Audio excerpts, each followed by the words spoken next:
Welcome to mastermind of GK. दोस्तों, आज का वीडियो काफ़ी महत्वपूर्ण है, इसलिए वीडियो के लास्ट तक जरूर बने रहेगा। आज आप लोग को मैं 60 सिलेक्टिव क्वेश्चंस के बारे में बताने वाला हूँ फ्रेंड्स, जो आगामी सभी प्रकार के प्रतियोगिता परीक्षा जैसे बिहार दरोगा मुख्य परीक्षा, lady constable, Bihar police, forest guard, RRB, NTPC, railway group D, सभी प्रतियोगिता परीक्षा के लिए ये 60 प्रश्न जो सिलेक्टिव है बहुत ही महत्वपूर्ण है, इसलिए वीडियो के लास्ट तक जरूर बने रहेगा। देखिए फ्रेंड्स, जिसमें 60 क्वेश्चंस में से आपको 30 मोस्ट इंपॉर्टेंट क्वेश्चन है उसको तो अभी डिस्कशन करके इस वीडियो में देख लेंगे फ्रेंड्स, और बाकी जो 30 अति महत्वपूर्ण प्रश्न है उसको देखने के लिए आपको ऑनलाइन टेस्ट देना होगा। देखिए फ्रेंड्स, जो वीडियो है इसके डिस्क्रिप्शन में एक लिंक दिया हुआ है, उस लिंक पर क्लिक कर करके 30 प्रश्नों का टेस्ट दे सकते हैं। उसी तरह से फ्रेंड्स, जिस तरह से रेलवे एग्जाम लेता है फ्रेंड्स, ऑनलाइन जिस तरह से एग्जाम होता है उसी तरह से आपको टेस्ट देना है और अपनी तैयारी का लेवल पता करना है। ठीक है फ्रेंड्स, और देखिए जो 30 प्रश्न है फ्रेंड्स उसमें टिक कर करके लास्ट में सबमिट बटन पे क्लिक करिएगा तो आपका फ्रेंड्स स्कोरिंग बताएगा कि आपने 30 प्रश्न में से कितना प्रश्न सही किया है, और उस पर रीचेक भी कर सकते हैं फ्रेंड्स कि आपका कौन सा प्रश्न सही हुआ है और कौन सा प्रश्न गलती हुआ है। तो फ्रेंड्स, ऑनलाइन टेस्ट देना जरूर दीजिएगा फ्रेंड्स। देखिए मैं 3 दिन से शुरू किया हूँ फ्रेंड्स, और ये तीसरा ऑनलाइन टेस्ट है। तो जो लिंक दिया हुआ फ्रेंड्स उस पर जाकर के आप तीनों ऑनलाइन टेस्ट दे सकते हैं। प्रत्येक दिन फ्रेंड्स आपका ऑनलाइन टेस्ट लिया जाएगा। ठीक है, तो मेरे कहने का मतलब आप समझ गए होंगे फ्रेंड्स। अभी चलिए फटाफट 30 मोस्ट इंपॉर्टेंट क्वेश्चंस को डिस्कस कर लेते हैं।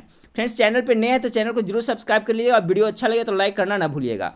तो चलिए फ्रेंड्स, इस वीडियो का पहला प्रश्न आपका है कि भारतीय अर्थव्यवस्था में कोर सेक्टर क्या है। तो कोर सेक्टर क्या है फ्रेंड्स, ऑप्शन दिया हुआ है फ्रेंड्स आपके सामने से। इसका जो राइट आंसर क्या होगा गेस करें।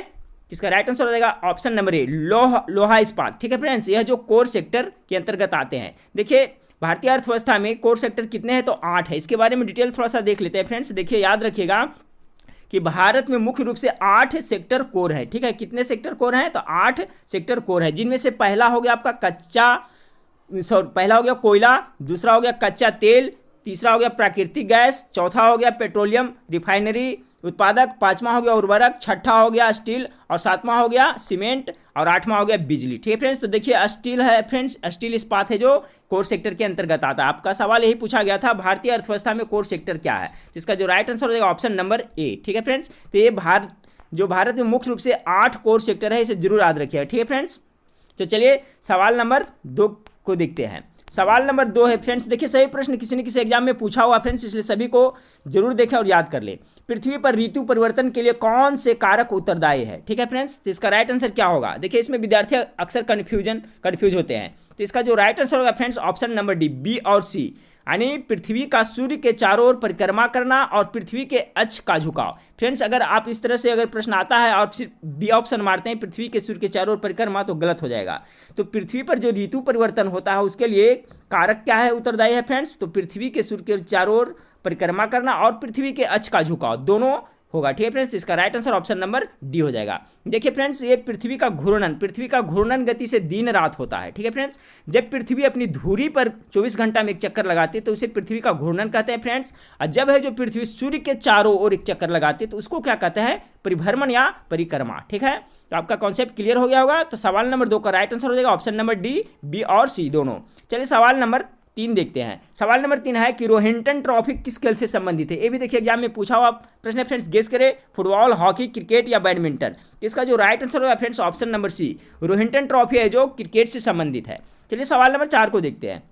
सवाल नंबर 4 आपका है फ्रेंड्स कि किस तिथि को अमेरिका ने जापान के नागासाकी पर परमाणु बम गिराया था। जी हाँ फ्रेंड्स, सभी को पता होगा कि जब द्वितीय विश्व युद्ध हुआ था फ्रेंड्स 1939 से 1945, 6 साल तक चला था, तो उस समय अमेरिका ने जापान के नागासाकी और हिरोशिमा पर बम गिराया था। तो यहाँ पूछा जा रहा है नागासाकी पर परमाणु बम कब गिराया गया था। ऑप्शन दिया हुआ है फ्रेंड्स, तो इसका राइट आंसर क्या होगा, तो इसका राइट आंसर होगा ऑप्शन नंबर डी। ठीक है फ्रेंड्स, इनमें से कोई नहीं, क्योंकि फ्रेंड्स 9 अगस्त को नागासाकी पर गिराया गया था। ये ट्रिक से भी याद रखा जा सकता है। ठीक है फ्रेंड्स, न से 9 और नागासाकी, तो 9 अगस्त को। ठीक है फ्रेंड्स, कितना 9 अगस्त को नागासाकी पे बम गिराया गया था, जबकि ऑप्शन में आपका नहीं दिया हुआ है। 6 अगस्त को हिरोशिमा पर बम गिराया गया था। तो सवाल नंबर जो आपका फ्रेंड्स 4 है, इसका जो राइट आंसर हो जाएगा ऑप्शन नंबर डी। ठीक है, देखिए यहाँ नोट्स में लिखा हुआ है फ्रेंड्स कि 9 अगस्त 1945 को नागासाकी पर अमेरिका द्वारा परमाणु बम गिराया गया था। याद रखिएगा फ्रेंड्स, देखिए ट्रिक से 9 अगस्त नागासाकी याद रहेगा, तो आपका 6 अगस्त 1945 को हो जाएगा हिरोशिमा पर।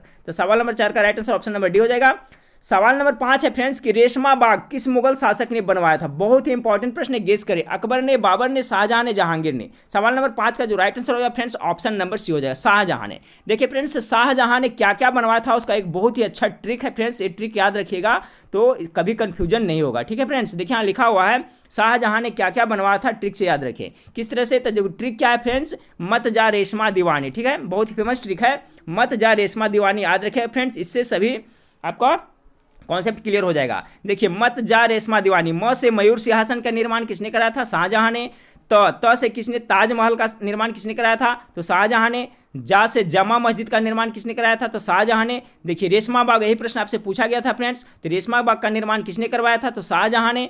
उसी तरह से आपका शाहजहां बाग है, देखिए रेशमा बाग और शाहजहां बाग, से शाहजहां बाग का किसने निर्माण किया था, तो आपका शाहजहां ने करवाया था। म से मोती मस्जिद का निर्माण किसने करवाया था, शाहजहां ने किया था। और दी से दीवाने आम या दीवाने खास का निर्माण किसने कराया था, शाहजहां ने कराया था। देखिए फ्रेंड्स, याद रखिएगा ट्रिक, मत जा रेशमा दीवानी। ठीक है, इस पे सभी बैठ जाता है। वीडियो को पॉज करके फ्रेंड्स इसको आप नोट कर सकते हैं। तो सवाल आपका यही था, रेशमा बाग किस मुगल शासक ने बनवाया था, तो शाहजहां ने बनाया था। ट्रिक याद रखिए फ्रेंड्स, मत जा रेशमा दीवानी। चलिए सवाल नंबर 6 को देखिए, बहुत ही इंपॉर्टेंट प्रश्न है कि 6 जीन क्या है। जीन क्या है फ्रेंड्स, तो देखिए इसका जो राइट आंसर हो जाएगा ऑप्शन नंबर बी हो जाएगा। जीन है जो एक डीएनए का भाग है, किसका भाग है, डीएनए का। ये भी प्रश्न देखिए पूछा हुआ है। और देखिए फ्रेंड्स, ये प्रश्न बहुत पूछा जाता है, अक्सर पूछा जाता है कि जीन है जो कहाँ अवस्थित होते हैं, तो गुणसूत्र पर जीन अवस्थित होते हैं। ये भी प्रश्न इंपॉर्टेंट, इसे भी याद रखिएगा। तो जीन क्या है, तो डीएनए का एक भाग है। और जीन कहाँ पाया जाता है, कहाँ अवस्थित होता है, तो जीन है जो गुणसूत्र में पाया जाता है। तो ये प्रश्न जरूर याद रखिएगा, दोनों काफी इंपॉर्टेंट प्रश्न है। सवाल नंबर 7 को देखें कि निम्नलिखित में से कौन कीट नहीं है, गेस करें फ्रेंड्स। देखिए इस तरह का प्रश्न पूछा जा रहा है आजकल, निम्न में से कौन से कीट नहीं है, तो मच्छर, मकड़ी, घरेलू मक्खी, खटमल। तो देखिए जो मकड़ी है फ्रेंड्स उसको कीट के अंतर्गत नहीं रखा जाता, जबकि मच्छर, घरेलू मक्खी और खटमल को आपको कीट के अंतर्गत रखा जाता है। तो सवाल पूछा जा रहा था कि इनमें से कौन सा कीट नहीं है, तो मकड़ी है जो कीट नहीं है। तो इसका सवाल नंबर 7 का right answer option number B हो जाएगा। चलिए सवाल नंबर 8 को देखते हैं। सवाल नंबर 8 आपका फ्रेंड्स कि श्वसन की क्रिया कोशिका के किस भाग में संपन्न होती है। बीबीआई प्रश्न है फ्रेंड्स, गेस करें तो श्वसन की क्रिया कहां संपन्न होती है। तो इसका जो राइट आंसर हो जाएगा ऑप्शन नंबर सी, माइटोकॉन्ड्रिया, जिसे ऊर्जा गृह भी, कोशिका का ऊर्जा गृह भी इसे कहा जाता है। ठीक फ्रेंड्स, लाइसोसोम को आत्महत्या की थैली कहा जाता है, सभी जानते होंगे। और देखिए फ्रेंड्स, अगर पूछा जाए प्रोटीन्स का संश्लेषण कहाँ होता है, तो राइबोसोम में प्रोटीन का संश्लेषण होता है। तो ये भी याद रखेगा। तो आपसे सवाल यहाँ पर पूछा गया फ्रेंड्स कि श्वसन की क्रिया कोशिका के किस भाग में संपन्न होती है, तो माइटोकॉन्ड्रिया में संपन्न होती है। चलिए नेक्स्ट क्वेश्चन को देखते हैं। सवाल नंबर 9 है फ्रेंड्स कि तरंग और कण दोनों की ही प्रकृति दर्शाने वाले कण है। तो तरंग और कण दोनों की प्रकृति दर्शाने वाले कौन सा कण है फ्रेंड्स, गेस करिए। इलेक्ट्रॉन, प्रोटॉन, मेसॉन या न्यूट्रॉन। तो इसका राइट आंसर हो जाएगा ऑप्शन नंबर बी, इलेक्ट्रॉन हो जाएगा। ठीक है, सवाल नंबर 9 का करेक्ट आंसर हो जाएगा ऑप्शन नंबर बी फ्रेंड्स। चलिए सवाल नंबर 10 को देखते हैं कि प्लास्टिक टेप रिकॉर्डर के टेपों पर लेपित किए जाने वाला पदार्थ है। तो देखिए प्लास्टिक टेप रिकॉर्डर होता है, उस पर किसका लेप चढ़ा रहता है फ्रेंड्स, तो गेस करें। तो इसका जो राइट आंसर हो जाएगा ऑप्शन नंबर डी, लौह अयस्क। ठीक है, यानी आयरन ऑक्साइड। ठीक है, कहीं पे लौह के जगह पर आयरन लिखा रहेगा फ्रेंड्स, तो कंफ्यूज नहीं होना है। तो इसका जो राइट आंसर हो जाएगा ऑप्शन नंबर डी हो जाएगा, लौह ऑक्साइड का लेप चढ़ा रहता है। चलिए सवाल नंबर 11 को देखें। सवाल नंबर 11 है फ्रेंड्स कि ब्रेड बनाने में गूथा हुआ आटा निम्नलिखित के कारण फूलता है, किसके कारण फूलता है। ठीक है फ्रेंड्स, तो देखिए इसका जो राइट आंसर होगा फ्रेंड्स ऑप्शन नंबर डी हो जाएगा। ठीक है फ्रेंड्स, किण्वन प्रक्रम के दौरान बनने वाली कार्बन डाइऑक्साइड की मोचन क्रिया के कारण, ठीक है फ्रेंड्स, क्या होता है, फूलता है। ठीक है, ब्रेड बनाने में गूथा हुआ आटा क्यों फूलता है, तो किण्वन प्रक्रम के दौरान बनने वाली कार्बन डाइऑक्साइड की मोचन क्रिया के फलस्वरूप फूलता है। तो सवाल नंबर 11 का जो राइट आंसर है फ्रेंड्स ऑप्शन नंबर डी, देखिए पूछा हुआ प्रश्न है फ्रेंड्स, बहुत ही इंपॉर्टेंट है। चलिए सवाल नंबर 12 को देखें। सवाल नंबर 12 आपका है कि भारत में प्रोजेक्ट टाइगर कार्यक्रम का प्रारंभ कब किया गया था। तो गेस करें फ्रेंड्स, सवाल नंबर 12 का राइट आंसर क्या होगा। तो देखिए भारत में जो प्रोजेक्ट टाइगर कार्यक्रम प्रारंभ किया गया था 1973 ईस्वी में किया गया था। चलिए सवाल नंबर 13 को देखते हैं। सवाल नंबर 13 आपका है कि हृदय की धड़कन को नियंत्रित करने के लिए कौन सा खनिज आवश्यक है। तो हृदय की धड़कन को नियंत्रित करने के लिए कौन सा खनिज आवश्यक है। तो सवाल नंबर जो 13 है फ्रेंड्स, इसका राइट आंसर हो जाएगा ऑप्शन नंबर डी, पोटेशियम। क्या हो जाएगा, पोटेशियम। चलिए सवाल नंबर 14 को देखते हैं। सवाल नंबर 14 आपका है कि विजयनगर का प्रसिद्ध हजारा मंदिर किसके शासन काल में बना गया था। बहुत ही इंपॉर्टेंट प्रश्न है फ्रेंड्स, गेस करिए इसका क्या होगा राइट आंसर। देवराय प्रथम, देवराय द्वितीय, कृष्णदेवराय या वीर नरसिंह। तो देखिए विजयनगर का जो प्रसिद्ध हजारा मंदिर है फ्रेंड्स, वो कृष्णदेवराय के शासनकाल में बनाया गया था। ठीक है फ्रेंड्स, कृष्णदेवराय को आंध्र भोज भी कहा जाता है फ्रेंड्स। ये तुल्लु वंश के थे। ठीक है फ्रेंड्स, तो याद रखिएगा कि जो विजयनगर का प्रसिद्ध हजारा मंदिर है वो किसके शासनकाल में बनाया गया था, तो कृष्णदेवराय के शासनकाल में बनाया था। देखिए फ्रेंड्स, कृष्णदेवराय से संबंधित कुछ महत्वपूर्ण बातें हैं, इसे याद रखिएगा कि विजयनगर साम्राज्य में तुलुब वंशी शासक किस वंश के थे, कृष्णदेवराय तो तुलुब वंश के थे। ठीक है, किरण तुलुब वंश के थे। ठीक है, तो इन्हें देखिए आंध्र भोज भी कहा जाता था फ्रेंड्स, अभिनव भोज और आंध्र पितामह, ये तीनों की उपाधियां इन्होंने कृष्णदेवराय ने धारण की थी। तो ये सवाल पूछा जाता है फ्रेंड्स, याद रखिएगा कि आंध्र भोज, अभिनव भोज और आंध्र पितामह की उपाधि किसने धारण की थी, तो कृष्णदेवराय ने। और इन्हीं के शासनकाल में विजयनगर के प्रसिद्ध मंदिर हजारा मंदिर बनाया गया था। ठीक है फ्रेंड्स, तो सवाल नंबर 14 का right answer option number C हो जाएगा। चलिए सवाल नंबर 15 फ्रेंड्स, ग्रे क्रांति। ठीक है, देखिए कहीं कहीं पे ग्रे लिख देते हैं फ्रेंड्स, यानी भूरी क्रांति। तो भूरी क्रांति किससे संबंधित है, मेरे ख्याल से सबको पता होगा फ्रेंड्स। तो भूरी क्रांति है जो इसका राइट आंसर हो जाएगा ऑप्शन नंबर डी, उर्वरक के उत्पादन से। ठीक है, और जो पीली क्रांति होती है फ्रेंड्स, वो तिलहन उत्पादन से होती है। याद रखिएगा, कभी पूछा जाता है कि पीली क्रांति किससे संबंधित है, तो तिलहन उत्पादन से है, जबकि भूरी क्रांति अर्थात ग्रे क्रांति है जो किससे संबंधित है, तो उर्वरक के उत्पादन से। सवाल नंबर 16 को देखें। देखिए टॉप मोस्ट इंपॉर्टेंट क्वेश्चन है फ्रेंड्स कि तांबा का शत्रु तत्व कौन है। तो देखिए तांबा का जो शत्रु तत्व है सल्फर। ठीक है फ्रेंड्स, ऑप्शन नंबर सी यानी सल्फर, गंधक यानी सल्फर है जो तांबा का शत्रु तत्व है। चलिए सवाल नंबर 17 को देखें। सवाल नंबर 17 है कि भारत में परमाणु ऊर्जा आयोग की स्थापना कब की गई थी। तो भारत में परमाणु ऊर्जा आयोग की स्थापना कब की गई थी, तो इसका राइट आंसर हो जाएगा, बिल्कुल right answer option number C हो जाएगा फ्रेंड्स, 1948 में की गई थी। चलिए सवाल नंबर 18 को देखिए। सवाल नंबर 18 है कि भारत में पहली बार प्रतीक मुद्रा, ठीक है, किसके द्वारा प्रचलित की गई थी। देखिए प्रतीक मुद्रा या सांकेतिक मुद्रा। ठीक है फ्रेंड्स, कहीं कहीं पे आपको प्रतीक मुद्रा मिलेगा, कहीं कहीं सांकेतिक मुद्रा। तो इसका गेस करें राइट आंसर क्या होगा। तो भारत में पहली बार सांकेतिक मुद्रा या प्रतीक मुद्रा का प्रचलन किसके द्वारा किया गया था फ्रेंड्स। तो सवाल नंबर जो 18 है इसका right answer option number C हो जाएगा, मोहम्मद बिन तुगलक के द्वारा। बहुत इंपॉर्टेंट प्रश्न है फ्रेंड्स, याद रखें। सवाल नंबर 19 को देखें कि मुगल काल में किस बंदरगाह को बाबुल का मक्का कहा जाता था। गेस करें फ्रेंड्स, इसका आंसर आप लोग सही कर पाते हैं या नहीं, कि मुगल काल में किस बंदरगाह को बाबुल का मक्का कहा जाता। ऑप्शन में मुंबई, बी में मंगलौर, सी में हल्दिया और डी में सूरत। तो इसका जो राइट आंसर हो जाएगा फ्रेंड्स ऑप्शन नंबर डी हो जाएगा, सूरत को। ठीक है, मुगल काल में सूरत बंदरगाह को क्या कहा जाता था, बाबुल का मक्का कहा जाता। ठीक है फ्रेंड्स, सवाल नंबर 19 का right answer option number D हो जाएगा। सवाल नंबर 20 को देखिए। निम्न में से किस मुगल शासक ने सबसे लंबे समय तक शासन किया था। अकबर, शाहजहां, जहांगीर या बाबर। इनमें से सबसे ज्यादा शासन किसने किया था फ्रेंड्स। तो राइट आंसर हो जाएगा obviously option number A, Akbar. ठीक है फ्रेंड्स, चलिए सवाल नंबर 21 को देखते हैं। सवाल नंबर 21 आपका कि हिट रिफ्रेश पुस्तक के लेखक कौन है। देखिए बहुत ही इंपॉर्टेंट प्रश्न है फ्रेंड्स, हिट रिफ्रेश किसने लिखा था। तो जो सवाल नंबर 21 का जो राइट आंसर होगा फ्रेंड्स ऑप्शन नंबर डी हो जाएगा, सत्य नडेला ने लिखा था। हिट रिफ्रेश नामक पुस्तक के लेखक कौन है, तो सत्य नडेला है। सवाल नंबर 22 को देखें। सवाल नंबर 22 आपका है कि निम्नलिखित में से कौन से रंग के लिए प्रकाश का प्रकीर्णन न्यूनतम होता है। गेस करें फ्रेंड्स, किसका इसका राइट आंसर क्या होगा।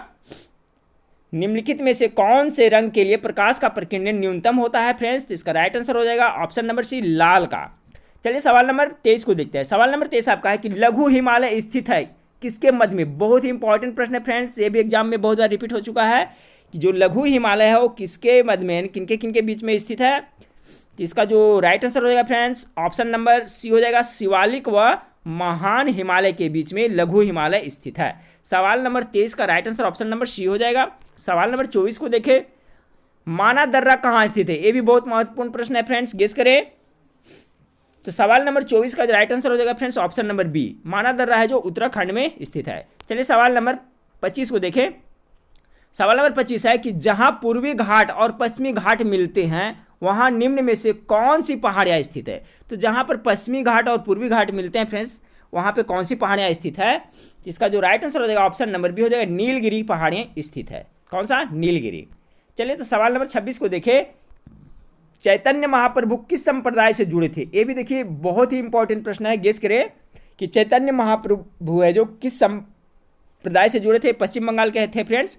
तो इसका जो राइट आंसर हो जाएगा सवाल नंबर 26 का ऑप्शन नंबर सी, गौड़िया संप्रदाय से जुड़े थे। कौन सा, याद रखिएगा, गौड़िया संप्रदाय से चैतन्य महाप्रभु जुड़े हुए थे। चलिए सवाल नंबर 27 को देखें, मोचा कहवा कहाँ पाए जाते हैं। ठीक है फ्रेंड्स, कहवा अर्थात कॉफी, तो मोचा कहवा कहाँ पाए जाते हैं फ्रेंड्स। इसका जो राइट आंसर हो जाएगा ऑप्शन नंबर बी, यमन में है जो मोचा कहवा पाया जाता है। ठीक है फ्रेंड्स, ऐसे कहवा का सबसे ज़्यादा उत्पादन कहाँ होता है फ्रेंड्स, याद रखें ब्राज़ील सबसे बड़ा उत्पादक देश है, ये भी याद रखें।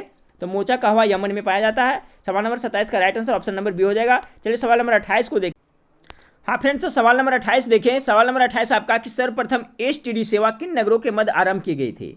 तो सवाल नंबर 28 का जो राइट आंसर हो जाएगा फ्रेंड्स ऑप्शन नंबर सी हो जाएगा, कानपुर तथा लखनऊ के मध्य आरंभ हुई थी सर्वप्रथम। ठीक है फ्रेंड्स, और ये कब आरंभ हुई थी फ्रेंड्स, इसका डेट भी याद रखिएगा, कभी कभी ये भी पूछा जाता है। तो देखिए जो एसटीडी सेवा कानपुर तथा लखनऊ के बीच में आरंभ हुई थी सर्वप्रथम, वो कब हुई थी, तो 1960 ईस्वी में। याद रखिएगा कब, 1960 ईस्वी में। ठीक है फ्रेंड्स, यहाँ 2 प्रश्न बनता है, दोनों इंपॉर्टेंट है, जरूर याद रखिएगा कि सर्वप्रथम एसटीडी सेवा किन नगरों के मध्य आरंभ हुई थी, तो कानपुर तथा लखनऊ के बीच में, और कब हुई थी फ्रेंड्स, तो 1960 ईस्वी में। चलिए 29 नंबर प्रश्न को देखते हैं। भारत की सबसे प्राचीन तेल शोधनशाला डिगबोई। ठीक है फ्रेंड्स, याद रखिएगा, देखिए इसमें 2-3 प्रश्न बन रहा है कि भारत के सबसे प्राचीन तेल शोधशाला कौन है, तो डिगबोई है। डिगबोई कहाँ पड़ता है, असम में है। तो कब स्थापित की गई थी, इसकी स्थापना के बारे में पूछा जाए फ्रेंड्स, तो इसका जो राइट आंसर हो जाएगा ऑप्शन नंबर बी हो जाएगा, 1901 ईस्वी में हुई थी। ठीक है, सवाल नंबर 29 का right answer option number B हो जाएगा। चलिए फ्रेंड्स, इस वीडियो का लास्ट प्रश्न को देखते हैं। सवाल नंबर 30 है कि निमारी एक नस्ल है, किसका है, भेड़ का, बकरी का, गाय का या भैंस का। तो गेस करिए इसका राइट आंसर क्या होगा। तो जो निमारी एक नस्ल है फ्रेंड्स, इसका जो किसका है, तो गाय का है। इसका right answer option number C हो जाएगा। ठीक फ्रेंड्स, तो देखिए अभी फ्रेंड्स हम लोग कितना 30 प्रश्न अभी डिस्कस कर चुके हैं फ्रेंड्स, और अभी फटाफट जा करके इस वीडियो के जो नीचे में डिस्क्रिप्शन लिंक्स है फ्रेंड्स, उस पर क्लिक कर करके 30 नंबर का, जिसमें बहुत ही महत्वपूर्ण प्रश्न है, सभी का टेस्ट दे फ्रेंड्स, और 30 में से कितना स्कोरिंग करते हैं आप हमें कॉमेंट करके जरूर बताइएगा। ठीक है फ्रेंड्स, तो जाकर के अभी फटाफट टेस्ट दे फ्रेंड्स। इसी तरह से प्रत्येक दिन आपको वीडियो भी प्रोवाइड करेंगे फ्रेंड्स, और एक ऑनलाइन टेस्ट भी लेंगे। तो ऑनलाइन टेस्ट का डिस्क्रिप्शन में लिंक दिया हुआ है फ्रेंड्स, या तो वेबसाइट का लिंक दिया हुआ है नीचे, उस पर जाकर के आराम से आप दे सकते हैं। ठीक है फ्रेंड्स, तो वीडियो अच्छा लगे तो लाइक जरूर करिए, दोस्तों में शेयर जरूर करिए। नेक्स्ट वीडियो में फिर मिलते हैं, देखने के लिए थैंक यू, धन्यवाद।